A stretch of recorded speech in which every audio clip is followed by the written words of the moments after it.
Thank you. Thank you, Dr. Sherwood-Randall, for joining us. We appreciate you taking the time out of a very busy week for you, and we look forward to welcoming you into the briefing room when you're next available. Thank you. It was a pleasure to be with you. Thank you. Bye-bye. So I have a few just more additional updates to provide to all of you, and then we will take as many questions as we can in the time allotted. First, the federal government is also monitoring the weather's impact on our vaccination efforts. We are experiencing delays in COVID-19 vaccine shipments and deliveries. CDC and federal partners are working closely with the jurisdictions as well as manufacturing and shipping partners to assess weather conditions and to help mitigate potential delivery delays and cancellations. Our COVID response team is in constant communication with local officials, hearing about what's going on the ground. By doing so, we're able to work to deploy the resources of the federal government to the extent we can to address issues related to deliveries, distribution, and vaccinations. This week, we've already had and will continue to field many one-on-one calls, correspond via email, and conduct Zoom meetings with states, tribes, territories, and key partners to remain in close contact about our vaccination efforts and the impact of the storm. We're also working with our partners to move up scheduled deliveries whenever possible and to surge shipment operations through the end of the week into the weekend. We're in conversation about extended hours and additional appointments to try and reschedule shots given the storm.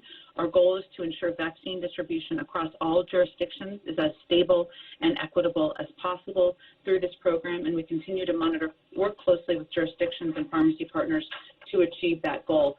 And I would expect tomorrow that when you all have one of the 3 weekly updates from the COVID team, they will provide a more extensive update on this and also answer any questions you have about the work that they have been focused on. Second is today, President Biden's immigration bill, the U.S. Citizenship Act, will be formally introduced in Congress. This legislation modernizes our immigration system. It provides hardworking people who have enriched our communities and lived here for decades an opportunity to earn citizenship. The President's priorities reflected in this bill are to responsibly manage the border, keep families together, grow our economy, address the root causes of migration from Central America, and ensure that America remains a refuge for those fleeing persecution. The President believes all of these require immediate action that is long overdue. Immigration reform is not historically a Democratic or Republican priority, but an American one. Modernizing it is long overdue, the system. We expect elected officials from both sides of the aisle to come to the table so we can finally get this done.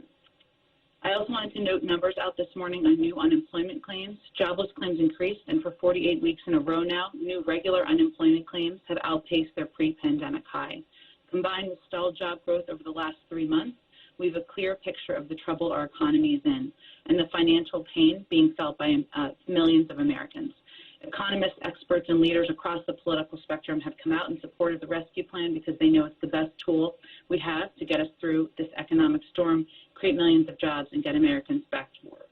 Also, many of you have been asking for a preview of the President's remarks and engagement remotely at the G7 and Munich Security Conference tomorrow, so let me venture to do that, and then we'll take your questions.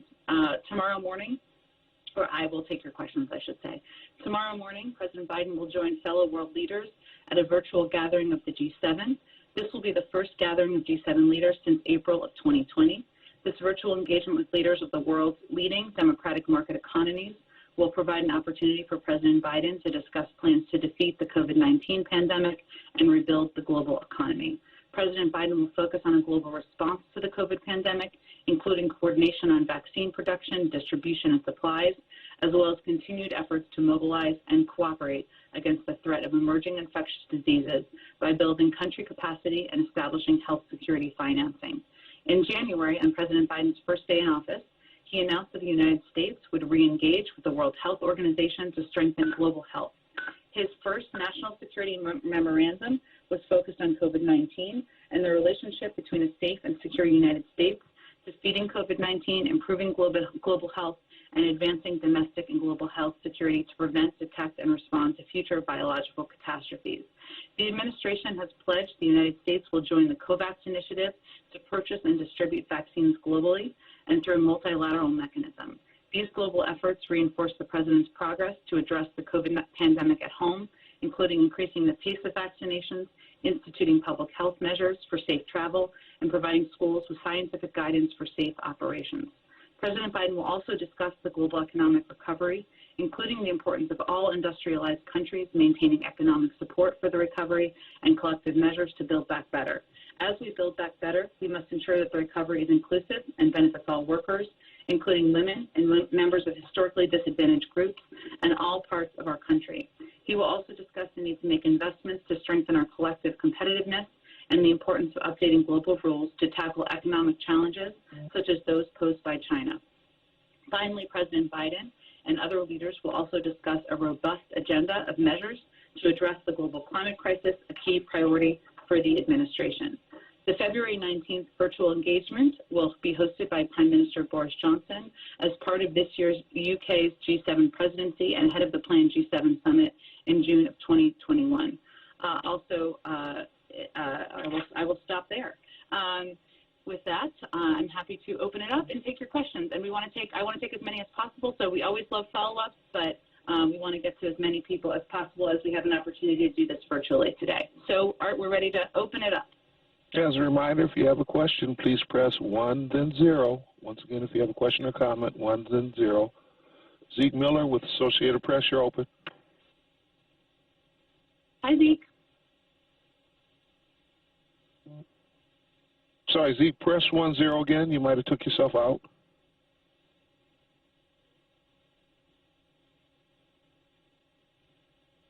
One moment.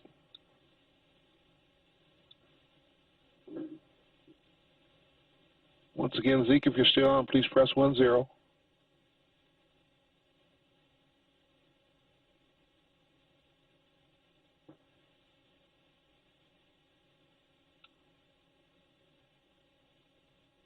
And we'll move on. We have Jennifer Jacobs, Bloomberg News. Please go ahead. Hi, Jennifer. As we can see slightly, but we're trying. Question about reports on the recovery package being about $3 trillion for jobs and infrastructure as part of the President's Build Back Better program. Is the $3 trillion about in the ballpark that you're talking about? Well, Jennifer, let me first say that right now, the administration's sole priority, our sole priority, is getting the American Rescue Plan passed, which means getting shots in the arms of the American people, getting families urgent economic relief they need, ensuring communities have the resources they need in the fight against COVID. I would not expect the President or any of us to lay out next pieces of his agenda until that package is through and signed and that release is going out to the public. So there have been a range of reports, but what I can confirm for you is that there are discussions that are ongoing about the President's agenda looking ahead.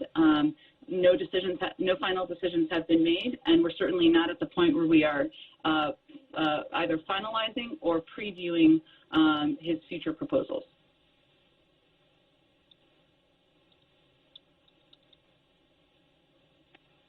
One moment.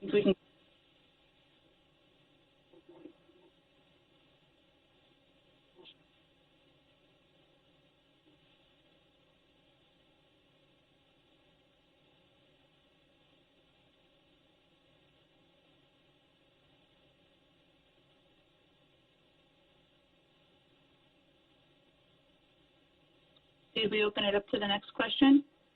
One moment. We're searching for them.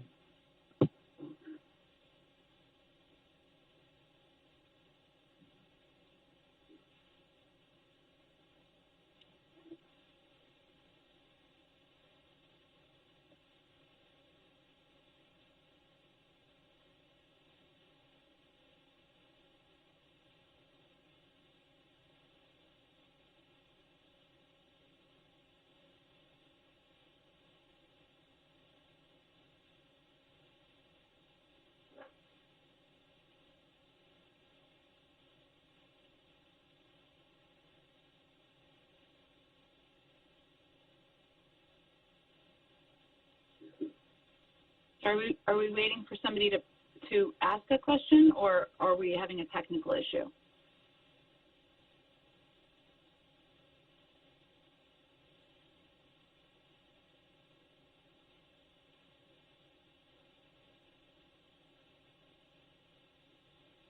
Jen, I think we're having a technical issue. Give us a second. Thank you. Okay, sure. Our next question will come from the line of Andrea Shalala of Reuters. Please go ahead. Hi, Andrea. Thanks so much. I'm getting a little more. to ask you a little bit more on the infrastructure, but I'm getting an echo. I can hear you. Sorry. You seem a little bit in and out a little bit, but maybe could you start your question from the top? Yeah, I just put on a headset. I think that'll make it easier. Okay. Okay, so my question is, what we just heard about these forthcoming efforts to shore up the infrastructure grid in Texas. Do you have any idea whether that will be included in the recovery package that you're talking about? Would that be a separate measure? Do you have any kind of sense of the price tag of that? And I just have a separate question on the COVAX effort.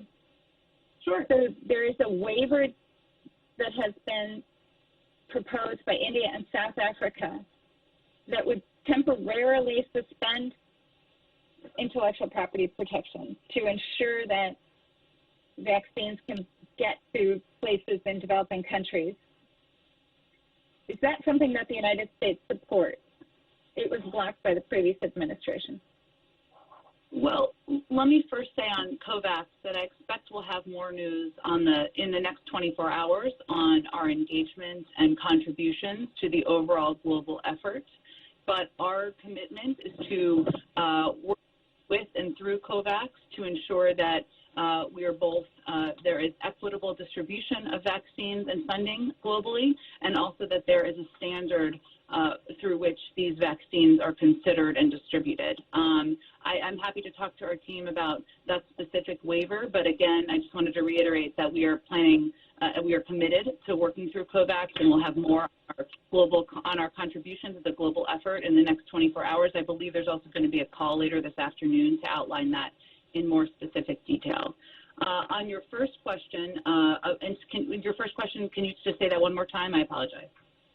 Yeah, I basically was asking about the need to shore up the power grid that we're just seeing now in Texas, and whether that is already part of the recovery, what you're thinking about the recovery plan, whether it'll be folded in, and if you have any estimates of what that specific component of recovery infrastructure would entail.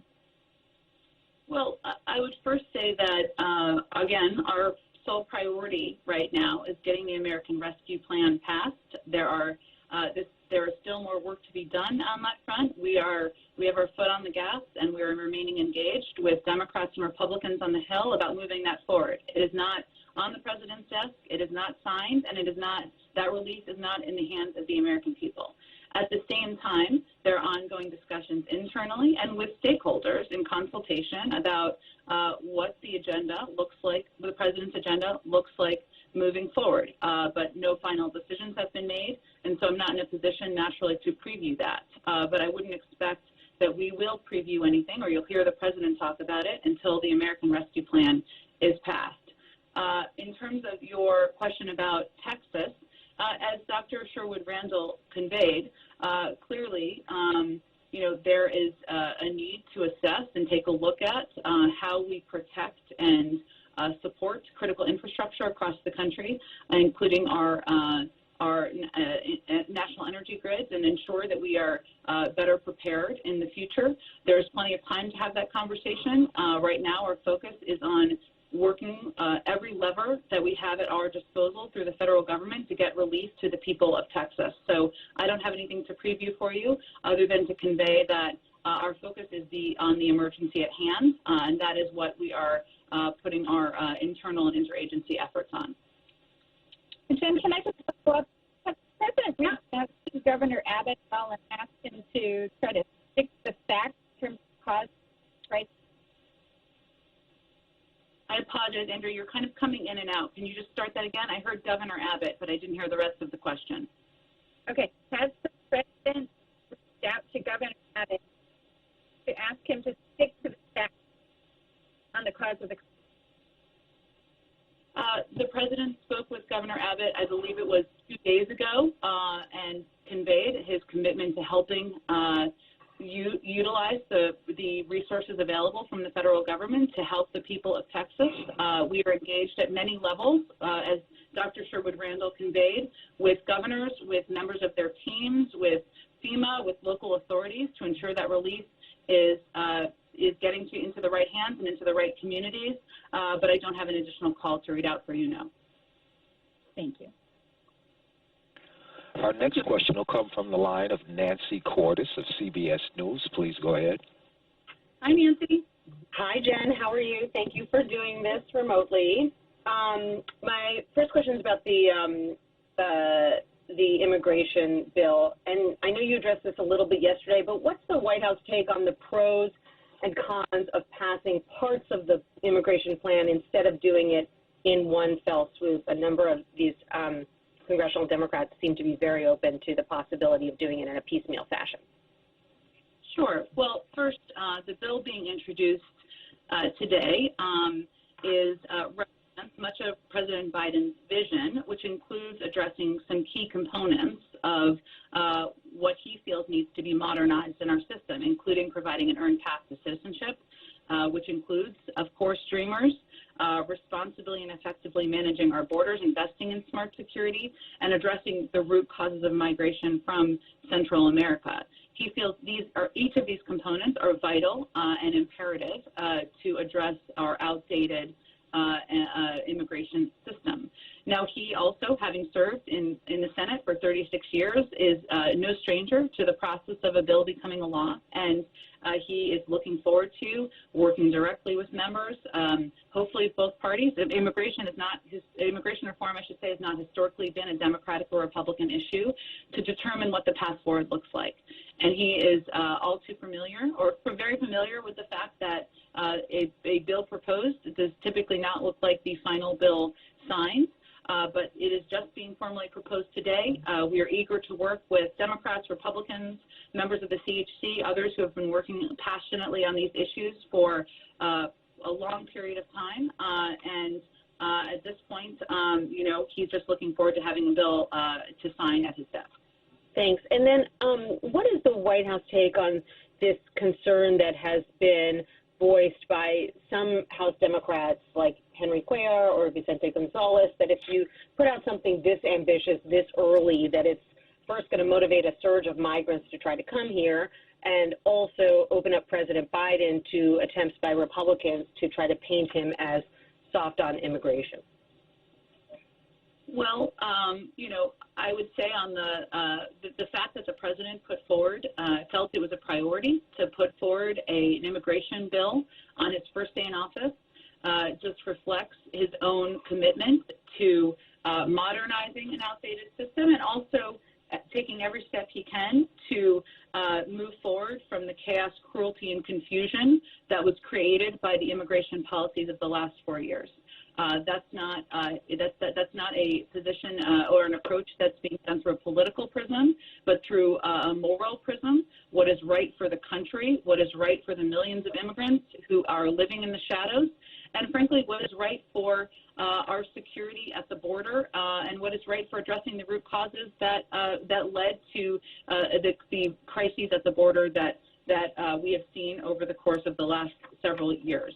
At the same time, as we have done many times, we will continue to convey and repeat from the level the fact that this is not the right time to come.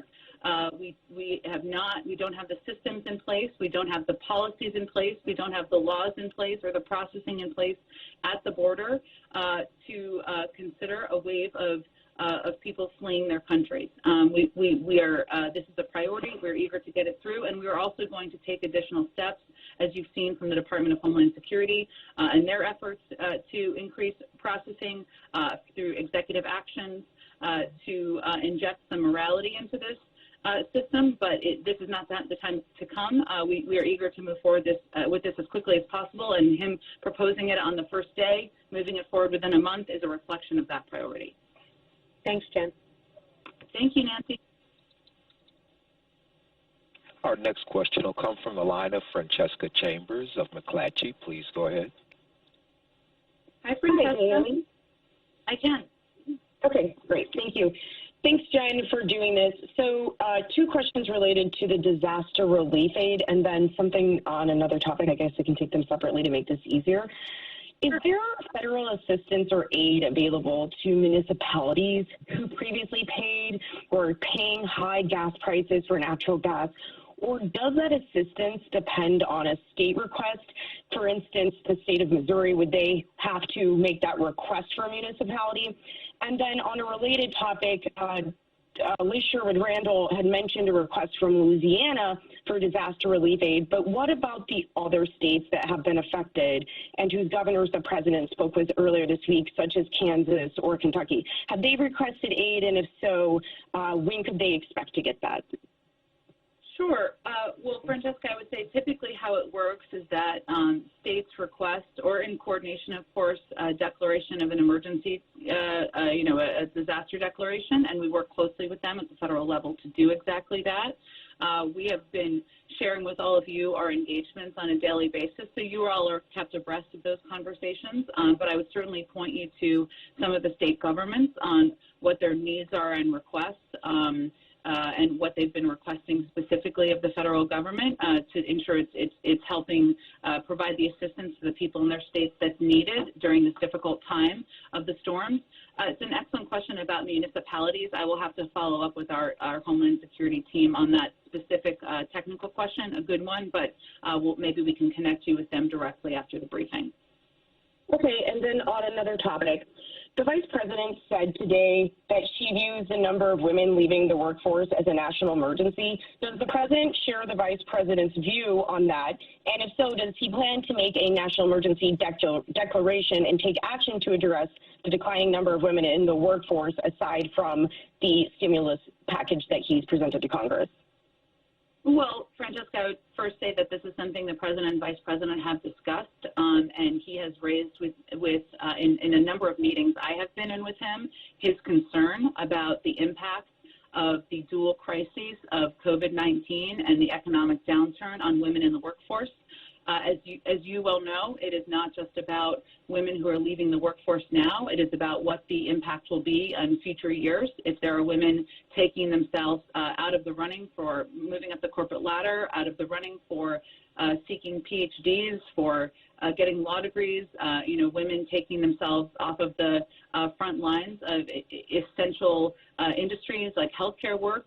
That has an impact, of course, on gender equality. It also has an impact on the economy moving forward, and any economist will convey that to you. So the President has conveyed in many meetings I've been in his concern about this directly, and I know he's discussed it with the Vice President as well. I would say the American Rescue Plan, the key components in there, some are meant to help address exactly this crisis, including funding to reopen schools. As a mom myself, I can confirm for you, and many mothers across the country can confirm for you, that the fact that schools still need additional resources to reopen. Obviously, the CDC guidelines give us a good guidepost, give school districts a good guidepost, but many still need funding. That having kids go back to school has an impact on many working mothers, of course. Also, ensuring direct relief goes out through checks. That's something that will help households, whether they are single-parent households or dual-income households where one of the individuals was laid off. 10 million Americans have been laid off, so there's no question many of them, as we know statistically, are certainly women. And certainly getting people vaccinated will help more people return to the workforce, more kids go to child care centers, and again, schools, as I said. So I would say the President recognizes the severity of this crisis, the impact on women. That's part of the reason why there are some of these key components in this package, and he certainly agrees with the Vice President's assessment. He agrees that it's a national emergency? He agrees certainly that it's an emergency and a crisis, Francesca, but I think we're going to have to move on because I want to take a few more questions, and we'll certainly connect you with on the municipalities question. Thanks, Jen. Our next question will come from the line of Jeremy Diamond of CNN. Please go ahead. Hey, Jeremy. Hey, Jen. Thanks for doing this. So on the immigration bill, obviously front burner for you guys right now is the coronavirus relief legislation. So I'm curious if you could explain on the decision to introduce this today, why now while there's clearly a higher priority for you guys as it relates to Congress? And then secondly, there isn't much in the way of new funding for border security and enforcement in this bill. I'm wondering if the president is open to increasing funding for border security, including for more wall or fencing construction in order to get this bill through.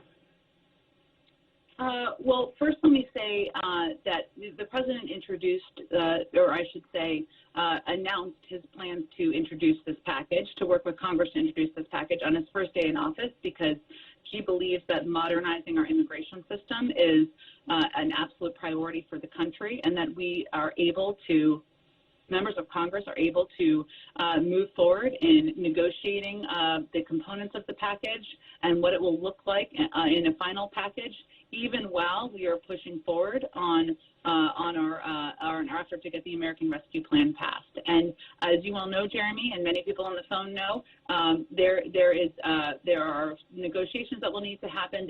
There was a reset that was really needed to get immigration bill discussed and negotiated, and that is what our effort is to do here. As you know, Representative Sanchez, Senator Menendez are starting this process, and we certainly are eager to have many more co-sponsors. Republicans join that, given that this has historically been an issue Democrats and Republicans are committed to.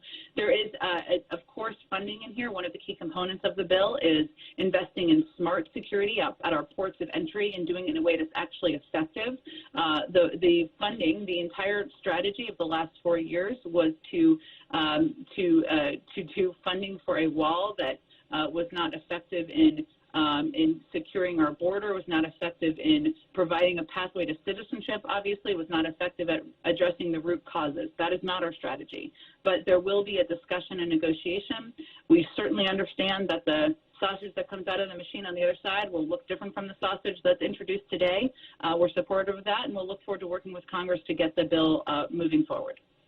And just real quickly on another topic, Florida Governor Ron DeSantis yesterday threatened to move a pop-up vaccination clinic after facing criticism from some county officials. He threatened to move it to another county. Would that kind of action by Governor DeSantis or any other governor affect federal government shipments of vaccines to Florida and prompt the federal government to take oversight of vaccination deliveries and administration in the state? Well, first let me say that our effort to get 100 million vaccines in the arms of 100 million shots in the arms of Americans, I should say, in the first 100 days and exceed that goal is not through a political prism, and we certainly would not support any effort to have the people of Florida or any state, Democrat or Republican, blue or red, impacted by the decisions of their leadership. So no, I would not see us taking action along those lines. We have increased, as you know, Jeremy, the shipments to states by 57% since the president took office. There are a number of ways that vaccines are being distributed in Florida, but of course in states across the country. We remain committed to doing that, and I don't have anything more on that specific report, which I had not had the chance to review before the briefing. Our next question will come from the line of Nikki Schwab of Daily Mail. Please go ahead. Hi, Jen. Can you hear me? I can. Great. Just wondering if the president has any reaction to these reports that say Senator Ted Cruz flew to Cancun amid this giant winter storm in his home state of Texas.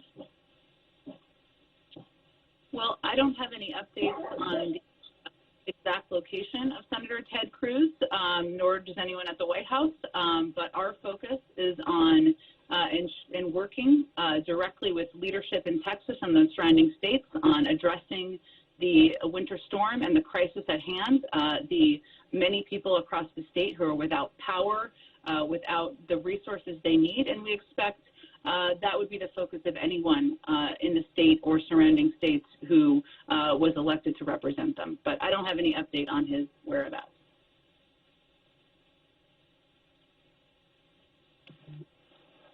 Our next question will come from the line of Joey Garrison of USA Today. Please go ahead.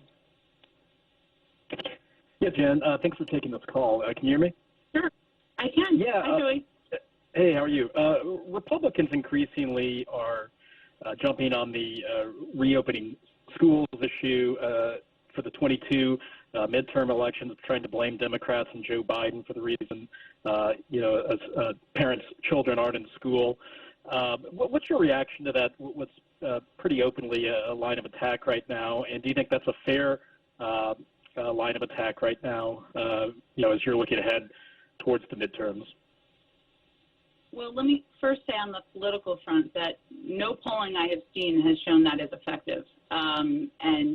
There was actually a poll out yesterday that showed that President Biden and teachers were the most trusted entities in terms of determining when schools should reopen. We obviously rely on science and rely on our health experts, we think that reflects where most of the country wants us to be. They want schools to reopen. We're also committed to doing that. So there are CDC guidelines that came out on Friday that provided a roadmap for schools to open safely. The president wants schools to open 5 days a week. He wants kids to be in school. Teachers want kids to be in school. And he also believes that teachers should be prioritized, as does the vice president. But he also believes that there are a range of mitigation steps, or I should say he follows the guidelines, as we all do and should, that were put out by our health and medical experts that show there are a range of mitigation steps. Vaccinations are one of the additional steps that the CDC is recommending, but there are additional steps, including masking, smaller class sizes, and he is eager to have his Secretary of Education confirmed so that he can work with school districts across the country, lead that effort to reopen schools, and we remain committed to that. Any concern about this issue, though, making Democrats vulnerable in 2022 if it's not turned around, if schools don't start reopening here in the coming months? Well, I would say that the president, the vice president, and this White House don't see reopening schools through a political prism. We see it as what's in the interest of teachers, of students, of families, of parents, and we want to do it safely. And the president is committed to reopening schools 5 days a week as quickly as possible. He is committed to also following science and working with school districts to having his Secretary of Education work with school districts to get that done. And he is also, what is within his power is that we are working with Congress to get additional funding, which is essential to many school districts across the country so that they can follow and take these mitigation steps recommended by the CDC, including ensuring masking, smaller class sizes, that there are more bus drivers hired, that there are more teachers hired if needed. That's within the president's power, something he's focused on every day and night so that we can open schools, open them 5 days a week within 100 days. That's where his focus is. We don't see that through a political prism. Kids are not Democrats or Republicans, and their parents. I think this is an issue that all Americans care deeply about. Thanks, Jen. Our next question will come from the line of Kayla Tausch of CNBC. Please go ahead. Hi, Kayla. Hi, Jen. Thank you for doing this. We appreciate it.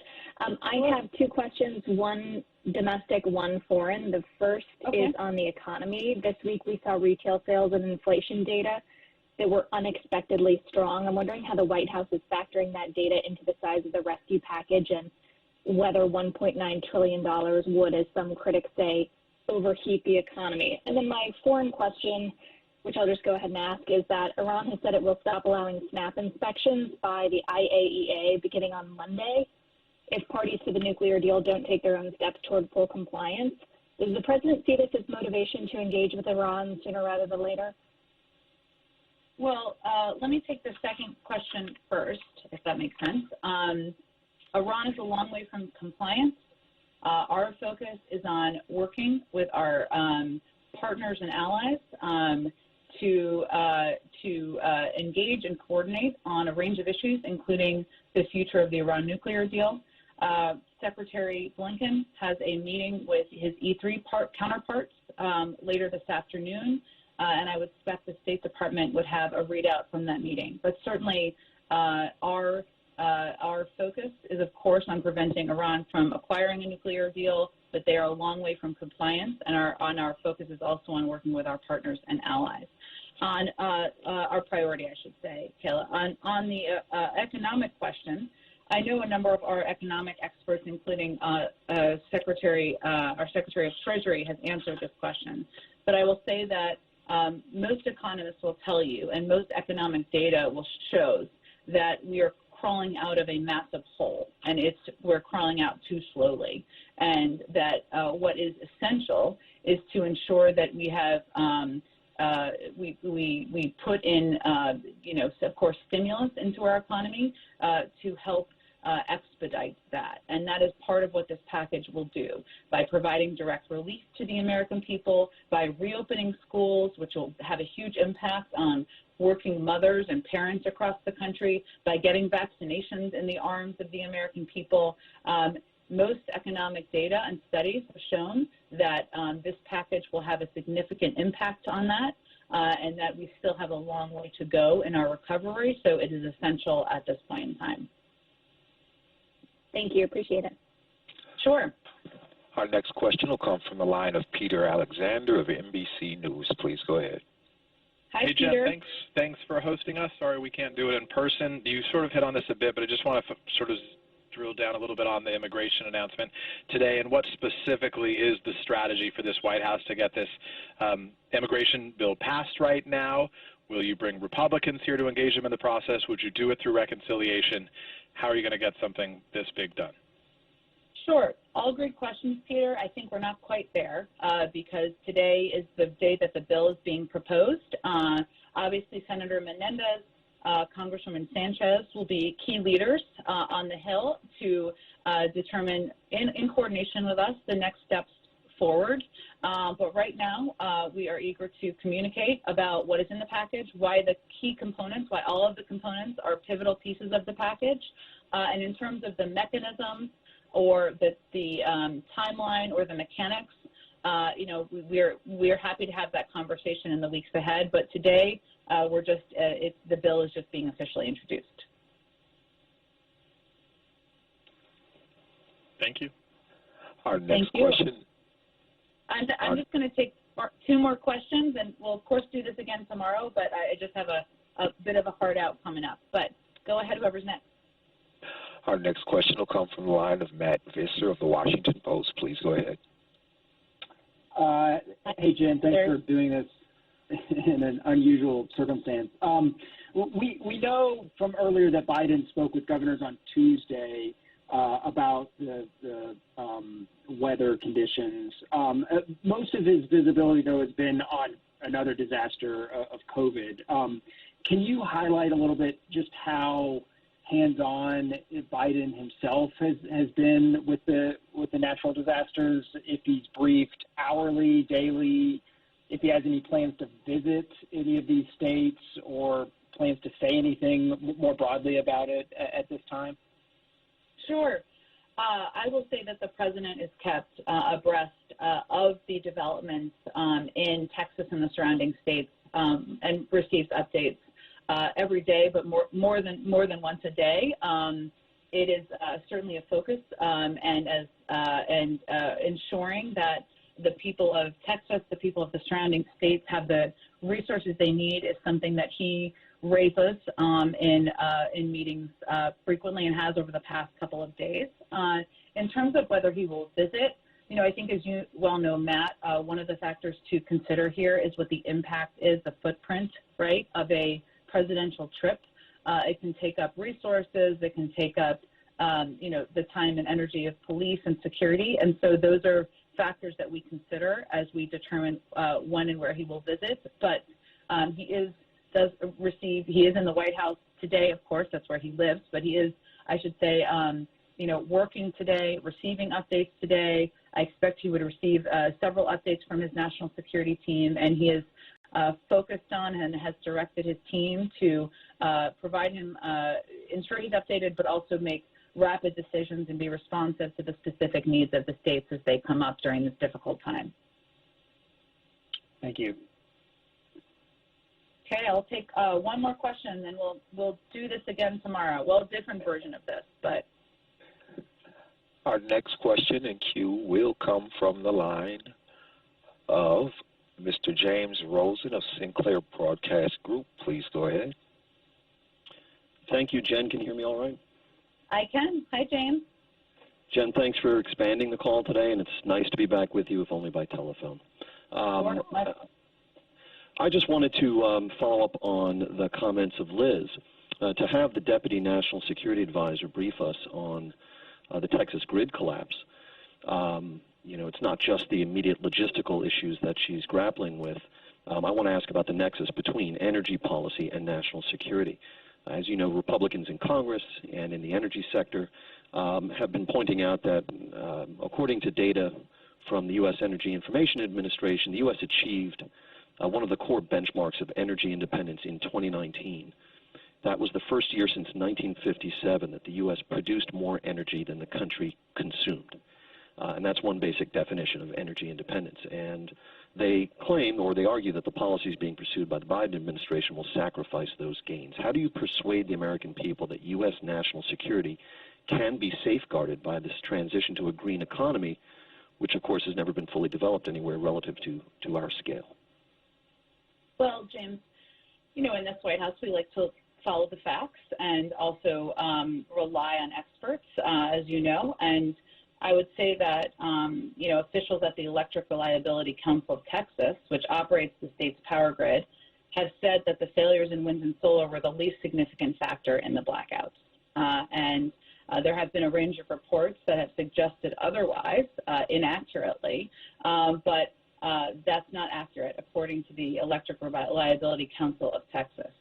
As Dr. Sherwood-Randall also conveyed, clearly there is a need to assess how we protect and support our national infrastructure to ensure it's resilient and sustainable during storms, during any threats to it.